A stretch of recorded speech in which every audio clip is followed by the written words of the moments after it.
Sir इतने दिनों से राहुल गांधी की सिटीजनशिप इशू चल रही है।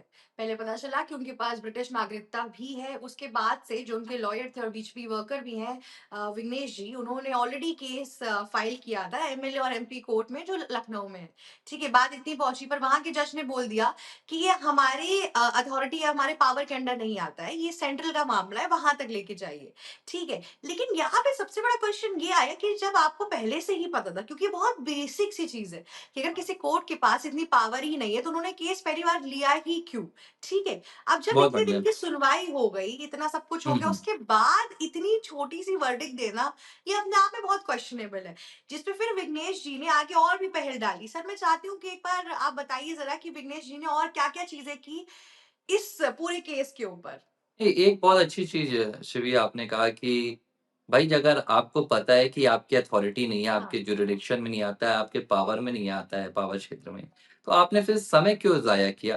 पूरे देश को पता एग्जैक्टली। है कि हमारी अदालतों में कितने मामले लंबित हैं, कितने केस पेंडिंग रहते हैं, लोगों की सुनवाई के लिए तारीखें नहीं मिल पा रही हैं, लोगों को 1 घंटे का समय नहीं मिल पा रहा है और ऐसे वक़्त में आपने 8 दिनों का वक़्त याचिकाकर्ता का, 8 दिनों का वक़्त सारे स्टाफ का, वकीलों का और खुद का जज का भी आपने खराब कर दिया और आखिरी में आपने ये कहा कि हमारे अधिकार क्षेत्र में नहीं आता है। तो पहले तो मुझे लगता है कि योग्यता की जाँच की जानी चाहिए जो एसीजेएम है, लखनऊ एमपी एमएलए कोर्ट के आलोक वर्मा साहब, कि वाक़ई में वो जज होने के, एसीजेएम होने के योग्य हैं या नहीं है।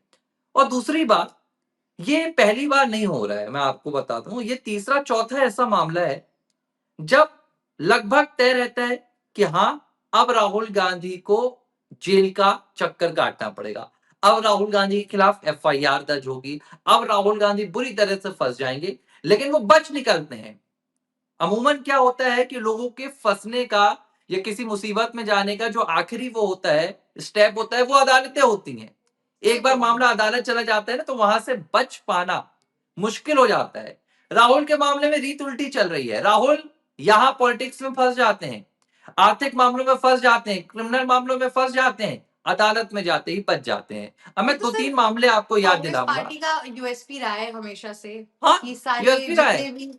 हाँ। अरे, कुछ दिनों पहले तो एक बयान आया था जहां पर ये तमाम अभिषेक मनु सिंघवी, आपके पीछे दमराम, कांग्रेस पार्टी के तमाम वकील मौजूद थे। तो राहुल गांधी ने तो एग्जैक्टली। बोला कि मैं तो खुलेआम घूमता हूँ, जो मन में आता है वो बोलता हूँ, मुझे डर नहीं लगता। क्यों? क्योंकि मुझे पता है कि कोर्ट में मुझे मेरे ये वकील बचा लेंगे।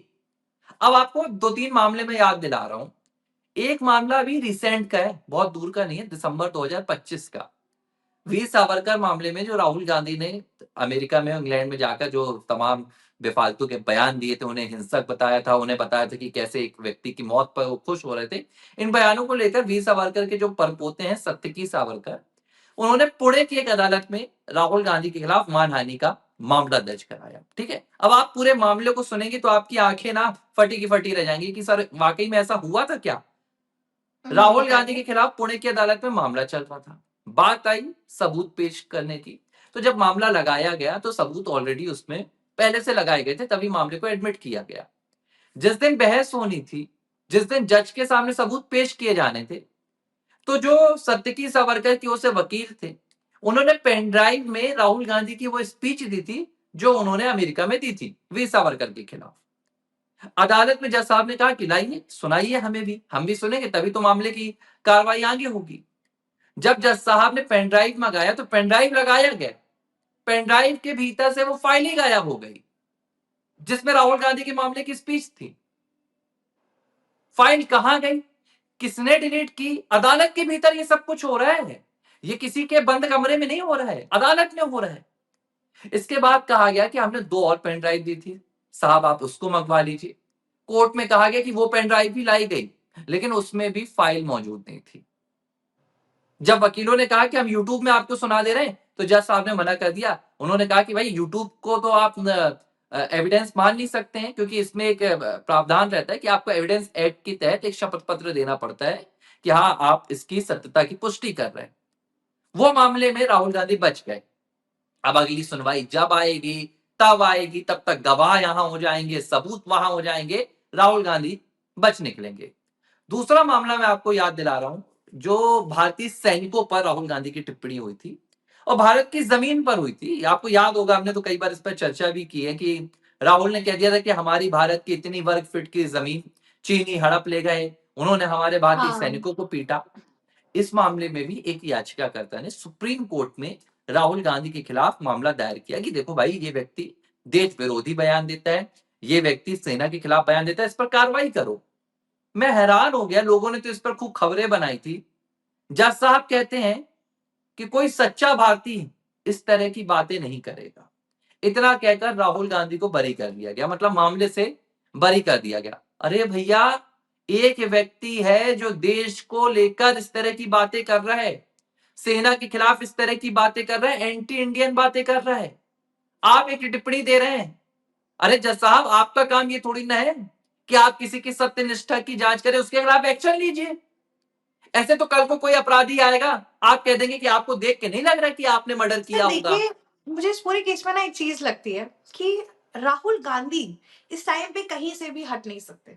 वो जेल जा ही नहीं सकते, क्योंकि वो जिस दिन जेल जाएंगे, जो नेहरू जी का पूरा एक विजन था अपनी कांग्रेस पार्टी के लिए, कि जो मोनार्की वो चलाना चाहते थे एक कॉन्स्टिट्यूशनल जगह पे, एक डेमोक्रेटिक कंट्री में, वो हट जाएगी। प्रियंका वाड्रा को ये पूरी की पूरी, क्या कहते हैं, जो भी पार्टी की जो सियासत है वो दे नहीं सकते हैं, क्योंकि ये क्या चाहते हैं कि गांधी परिवार में ही रहे सब कुछ। तो इसलिए राहुल गांधी को भाई हुक और क्रुक कांग्रेस पार्टी कुछ होने देगी ही नहीं देगी। और अगर कांग्रेस पार्टी का कोई और नेतृत्व आना होता, अभी तक कोई और इंसान जो राहुल गांधी की जगह ले सकता था, तो इतने सालों में अभी तक ले चुका होता। राहुल गांधी को इतने बरस नहीं हो जाते। एग्री इतनी एग्री। फेल्ड हार के बाद से भी इन लोगों के दिमाग में कभी भी ये बात नहीं आई कि हमें चेंज करना है।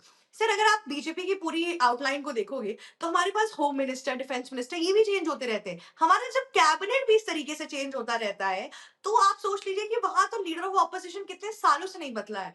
और बहुत साल प्रोटेस्ट करने के बाद से जब शशि थरूर और न जाने कितने सचिन पायलट, इन सब लीडर्स ने बोला कि आप कब तक राहुल गांधी को कांग्रेस का प्रेसिडेंट बनाओगे, हमें एक नया चेंज चाहिए, तब इन्होंने क्या किया, एक और कठपुतली से इंसान को ले आया, मल्लिकार्जुन खड़गे को, जो उनका कोई भी अस्तित्व है ही नहीं। जब सोनिया गांधी कहती है उठो, वो उठ जाते हैं, जब राहुल गांधी कहते हैं बैठो, वो बैठ जाते हैं। इनफैक्ट कितने बार इवेंट्स में मल्लिकार्जुन खड़गे को स्टेज पे बुला दिया गया, उसके बावजूद भी राहुल गांधी ने बस ऐसे इशारा किया कि नीचे बैठ जाओ, और वो बैठ गए। और उसमें बकायदा क्लिपिंग है कि सोनिया गांधी कितनी कैजुअली ले रही है, हंस रही है। और जबकि आप बीजेपी में देख लीजिए, PM Narendra Modi, he is the prime minister, उसके बावजूद भी वो बीजेपी के प्रेसिडेंट को बॉस बुला रहे हैं। तो देखिए, अब देखिए इसमें नाटक क्या है, फरेब क्या है, रियलिटी क्या, हमें नहीं फर्क पड़ता है। जो चीज हमारे सामने आ रही है हम उसी पे बोल सकते हैं। नहीं, बिल्कुल ठीक है। सही आपने बात कहा कि हाँ। राहुल गांधी जेल नहीं जा सकते, और मैं ना कहीं न कहीं एग्जैक्टली। आपकी बात से एग्री कर रहा हूँ। क्यों? हाँ। अरविंद केजरीवाल दिल्ली के मौजूदा मुख्यमंत्री थे, ठीक है? हाँ। शराब घोटाले का मामला उनके खिलाफ चला, ईडी, सीबीआई की जाँच हुई, कितना वक़्त लगा? तिहाड़ में रह के आए ना, एग्जैक्टली। तिहाड़ में रहकर आए। फिर आपके हेमंत सोरेन झारखंड के मौजूदा मुख्यमंत्री थे, ठीक है? उनके खिलाफ मामला चला, वो भी गए, जेल में रहकर आए। मनीष सिसोदिया शिक्षा मंत्री दिल्ली के, जेल में रहकर आए। उसके बाद सत्येंद्र जैन जेल में रहकर आए। देश के दूसरे कितने नेता हैं जो जेल में रहकर आ गए इसी भारतीय जनता पार्टी के शासनकाल में। अब राहुल एग्जैक्टली। गांधी की क्या हैसियत एक सांसद के अलावा, फिलहाल विपक्ष के नेता हैं। अगर राहुल के खिलाफ इतने मामले हैं तो कभी तो उनको जेल के दर्शन कराना चाहिए, लेकिन ऐसा नहीं हो पा रहा। पता क्यों? देखने में लग रहा है, अगर आप एक पॉलिटिकल सिनेरियो से देखें, तो आपको लगेगा कि कांग्रेस पार्टी कमजोर हो गई है। 2014 में कमजोर 40-45 तो सीट, है ही नहीं ना, फिर तभी तो फिर बच जाती है। 2019 में आपके 55-56 सीट, और अब 2024 के चुनाव में भी 99 सीट जीत कर आ गई। 3 बार से विपक्ष में है, और जो तस्वीर इनकी दिखाते हैं, राहुल बोलते रहते हैं कि भैया हमको बोलने नहीं दिया जाता, हमारे साथ ये हो रहा है, जांच एजेंसी चल रही है, तो ये अपने आप को कमजोर दिखाते हैं। लेकिन सच ये है कि जिस पार्टी ने इस देश में 65 सालों तक सरकारें नहीं चलाई, राज किया है, इस देश के सिस्टम को उन्होंने जकड़ लिया है। मुझे इतना आसान नहीं लग रहा है कि आप इस गांधी परिवार को उठाकर कटघरे में डाल देंगे। इस गांधी परिवार की जड़ें इस देश के सिस्टम में बहुत अंदर तक, गहराई तक गड़ी हुई हैं।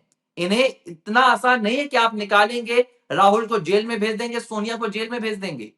कब से सुनते आ रहे हैं हम, नेशनल हेराल्ड, नेशनल हेराल्ड। एक दूसरा कोई व्यक्ति होता है, आम आदमी होता है, एग्जैक्टली। एफआईआर होती है, जेल चला जाता है, अदालतों तक तो मामला जाने की बात ही नहीं आती है। राहुल गांधी लोग क्या भगवान हो गए हैं? सोनिया गांधी क्या भगवान? अच्छा, अब मैं मतलब अन्यथा ले लेंगे, हमारे तो दर्शक हैं जो राष्ट्रवादी हैं, उन्हें कई बार लग जाता है मैं भाजपा के खिलाफ बोलता हूं तो मैं एंटी इंडियन जा रहा हूं। देखो भाई, मेरी एक सोच है, मैं राष्ट्र के लिए बोलता हूं, मैं किसी दल के लिए, किसी व्यक्ति के लिए ना तो मैंने कभी बोला है, ना मैं आगे चलकर बोलूंगा। मेरा एक ही ध्येय है। अमित शाह ने शीतकालीन सत्र के दौरान जब चुनावी सुधार पर चर्चा हुई थी, 3 उन्होंने घोटाले याद दिलाए थे। एक उन्होंने कहा कि वो नेहरू के नाम पर घोटाला हुआ, कैसे बहुमत सरदार पटेल को मिली, लेकिन नेहरू प्रधानमंत्री के बने। खैर वो एक ऐतिहासिक बात थी, उसका एग्जैक्टली। फैक्चुअल कोई लेना-देना नहीं। दूसरा उन्होंने बताया इंदिरा गांधी का, कैसे 55 में 75 में उन्होंने अपनी सत्ता बचाने के लिए पूरा खेल खेला था। तीसरा उन्होंने उदाहरण दिया था सोनिया गांधी की नागरिकता से पहले वोटर लिस्ट में नाम आने का। अमित शाह हाँ। क्या कहते हैं? मामला दिल्ली की अदालत में है। मतलब ये थोड़ी-सी तकलीफ वाली बात नहीं होती कि भारत के गृह मंत्री हैं। भारत के गृह मंत्री को ये बात सीधे तौर पर पता है कि सोनिया ने ऐसा कुछ किया।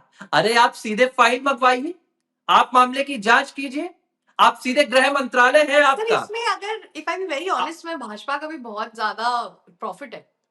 प्रॉफिट है ना, कांग्रेस पार्टी की जो इमेज ऑलरेडी बहुत डाउन हो चुकी है, अगर आप सियासती और पॉलिटिकल प्रॉफिट स्ट्रैटेजी है। के हिसाब से भी देखेंगे तो ऑब्वियस सी बात है कि उनका अ, अगले टेन्योर में ही वापस आना बहुत मुश्किल होता जा रहा है। इनफैक्ट जो कांग्रेस रूलिंग स्टेट्स है उसमें से भी कांग्रेस हटती जा रही है और केरला वन अमंग देम है।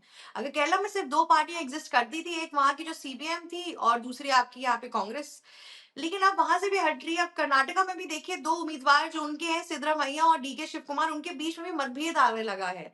अगर इस समय से किसी ने भी फ्लिप करके बीजेपी को ज्वाइन कर लिया तो फिर बहुत इजी पड़ रहा है। अरे वेस्ट लेकिन बंगाल, मेरा ये तमिलनाडु, कहना है, बहुत हाँ चीजें हाँ, हैं। मेरा ये कहना है कि हमें सिर्फ ये थोड़ी ना चाहिए कि आपकी पॉलिटिकल मात हो।